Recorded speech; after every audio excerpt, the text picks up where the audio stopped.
You will be surprised. A study was done in French nursing homes. Nursing homes in there doesn't mean in the Indian concept of nursing home. Nursing home is old age home. And there were ladies 80, 90 years old. They had cholesterol 800, 900. So the study said if you have very high cholesterol, you live long. Which is true actually, which is true. So friends, this is a science that we are talking about. That's called the science of fish net hypothesis. So Peter Medawar wrote, science cannot answer questions because science is not holistic. Science is not designed to answer such questions. Science can say, how big is the fish? Why is the fish in the sea? Why is some fish not in the sea? Why are some fishes in the river? Science doesn't answer. Where is God? Science doesn't answer. So he says, science is only designed for a particular purpose. Like for example, railway engine is designed to run on a railway track. Supposing you go and say, I want this railway engine to fly like a plane, it can't do. So a question is, can science answer God? No, because it can't. It's not designed to answer God. So science, don't think science is the end of everything. Actually, I would recommend you a good book. It's called Against Method. What's the book's name? Against Method. This is written by a man called Peter Feyerabend. F-E-Y-E-R-B-E-N-D. Otherwise, he'll make a mistake in the spelling. F-E-Y-E-R-B-E-N-D.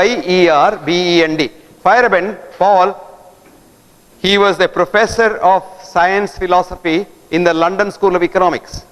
It's one of the famous schools, and there science philosophy is a very big department.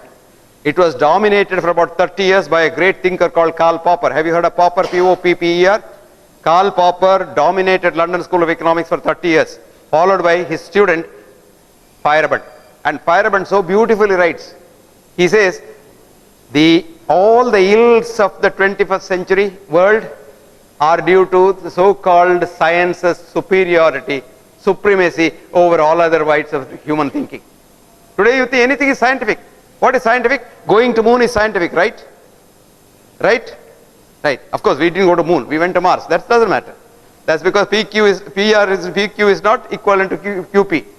2 into 3 may be 6, but 3 into 2 need not be 6 in real science. But you teach the student 2 into 3 is 6, 3 into 2 also is 6. That's called absolutist mind. We develop a student of an absolutist mind, one track mind, like a tunnel vision, like a horse. What we need is a multivistic mind. You have to take all things into consideration. Even that is no good. There are some schools which teach you multivistic school, but not good enough. The real wisdom is, you must have wisdom. That is, you take absolutist, multivist, and think yourself, and then come up with your own solution. That's called wisdom. So friends, knowledge is not wisdom. Knowledge dwells in heads replete with thoughts of other men, but wisdom dwells in heads attentive to their own.